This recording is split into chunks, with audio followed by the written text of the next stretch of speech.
سمعت السيد كمال الحيدري، بس هالقد كثير واحد مش واصل حضرتك لعلمه، لا ناقشت الملاحده ولا ناقشت الوهابيه ولا رحت ابطلت له الحكم من كتبهم ولا الى اخره. طب الزلمه بيحمل كتاب بيقول لك هو ناقل، وانا لا اناقش الناقل بل اناقش صاحب الفكره. مين حضرتك لتناقش صاحب الفكره؟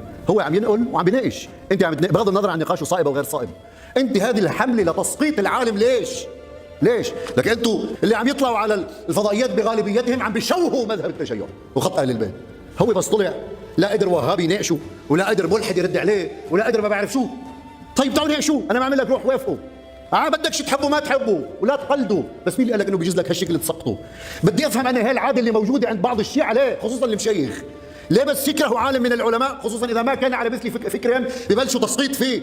ليه؟ ويا تسقيط ثاني، يا ريتك عم تجيب فكره وتناقش حقك، تقول والله مثلا قال السيد كمال الحيدري كذا ويرد عليه كذا وكذا، قال السيد محمد باقر الصدر كذا ويرد عليه كذا وكذا، قال السيد محمد حسين فضل الله كذا ويرد عليه كذا وكذا. لا ابدا، هذاك بيقول فكر عن السيد الصدر فكره التقاطي، كان هو فكره مش التقاطي. يعني شوف محمد باقر الصدر فكره التقاطي، هو ما شاء الله فكره نير، وهذاك بيروح بيقول ما بعرف شو عن السيد كمال الحيدري. ليه؟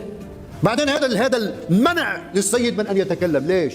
انا ما لي شيء معه لاني وكيله، بالعكس انا بدعي انه بعض وكلائه بيخافوا على انفسهم ما بيسترجعوا يحكوا. استحليت شوف عالم بيدافع عن عالم، استحليت شوف مرجع بيوقف مع مرجع.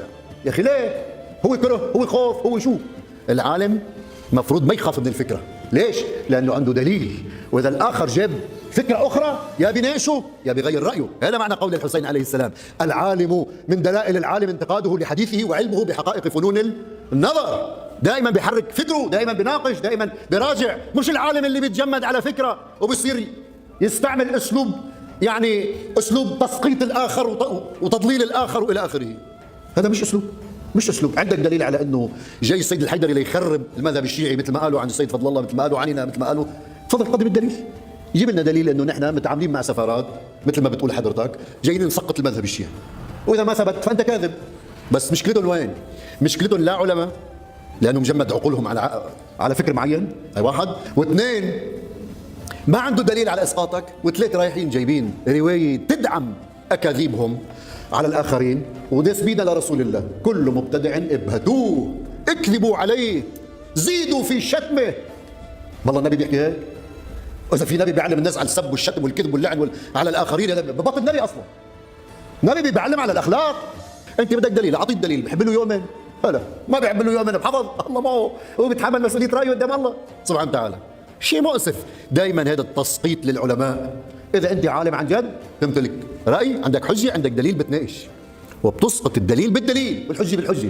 لما بتبلش تشتم وتسقط هذا معناه انه حضرتك مش عالم، حضرتك بلا اخلاق، حضرتك متمسك بروايه كذب عن رسول الله. واذا كان رسول الله بيؤمر بهالشكل وحاشاه بتكون اخلاقه مثل اخلاقك، وحاشا لرسول الله انكم مثل حكايتك. العالم مثل ما قال الامام الحسين عليه السلام. يعني العالم بدي اقول دائما بيحاول يبحث عن الحقيقه، بيحاول يجدد، بيحاول كذا. العالم لازم يوقف مع العالم الاخر، العالم لازم يناقش، لازم يجادل بالدليل والحجه والبرهان. اما هذه لغه التسقيط خصوصا في هذا الزمن، هذا الشيء مش جديد بس كثير هلا. يعني والله شو بيفرقوا هو، طولت عليك، شو بيفرقوا عن محاكم التفتيش؟ ما يعجبها رايه مخالف لراي الكنيسه مباشره شو تعمل؟ تتهمه بالهرطقه. الهرطقه شو حكمها؟ الاعدام مباشره، او بيحطوه بالبيت مع انه بقليله راحوا حطوه بالبيت لحتى مت محبوس. طب وانت نفس الشيء، وين حريه الفكر، حريه الدرس، حريه الاجتهاد؟ بعد اعظم. يتميز الشيعة الاماميه بانه فتحوا باب الاجتهاد، ويا ويلك اذا بتجتهد بخلاف ما يقولون. كيف انت فتح باب الاجتهاد وكيف عم تقول لي ممنوع فكر؟ خصوصا بالفروع العقديه. انا متفق معك بالاصول العقديه بس مختلف معك بالفروع العقديه. والحمد لله رب العالمين.